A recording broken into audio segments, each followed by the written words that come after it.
Family card নারীদের একটি ক্ষমতা, যার মাধ্যমে তারা মাথা উঁচু করে দাঁড়াবে বলে মন্তব্য করেছেন এলজিআরটি মন্ত্রী মির্জা ফখরুল ইসলাম আলমগীর।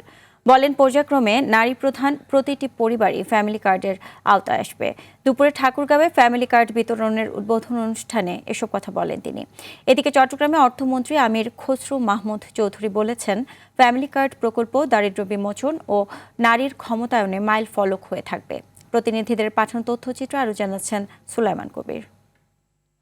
72 ঘন্টা ময়েশ্চার লক সমৃদ্ধ লিলি বডি ওয়াশ, শিয়া বাটারের গুডনেস স্কিন রিপেয়ার করে রাখে সফট ও গ্লোয়িং। দায়িত্ব গ্রহণের 1 মাসের মধ্যেই নির্বাচনী প্রতিশ্রুতি ফ্যামিলি কার্ড প্রকল্প বাস্তবায়ন করল তারেক রহমানের নেতৃত্বাধীন বিএনপি সরকার।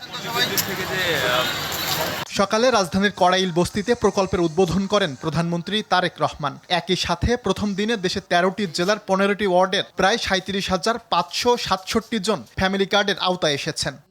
তারা এখানে এসেছেন যারা দুপুরে ঠাকুরগাঁওয়ে ফ্যামিলি কার্ড বিতরণের উদ্বোধন করেন এলজিআরডি মন্ত্রী ও বিএনপি মহাসচিব মির্জা ফখরুল ইসলাম আলমগীর। এ সময় তিনি বলেন, নারীদের ক্ষমতায়ন করার লক্ষ্যেই ফ্যামিলি কার্ড চালু করেছেন তারেক রহমান। আপনি এই দেশের একজন নারী হিসেবে, পরিবারের প্রধান হিসাবে আপনার অবস্থানটাকে দৃঢ় করতে পারবেন, একটা শক্তি আসবে আপনার মধ্যে।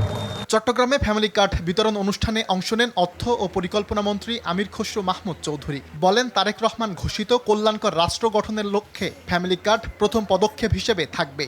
বহু কাজ করেছি, কিন্তু আজকের মতো যে অনুভূতি, যেটা আমাকে মানসিকভাবে আমার রাজনৈতিক জীবনে, আমার যে কর্মকাণ্ড, তার মধ্যে এটি একটি মাইলস্টোন হিসেবে আমার জীবনে থাকে।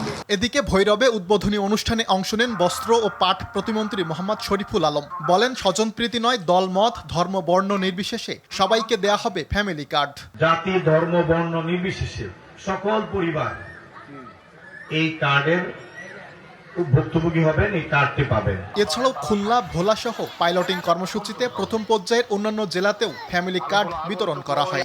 মাননীয় মন্ত্রী সুলাইমান কবির, RTV।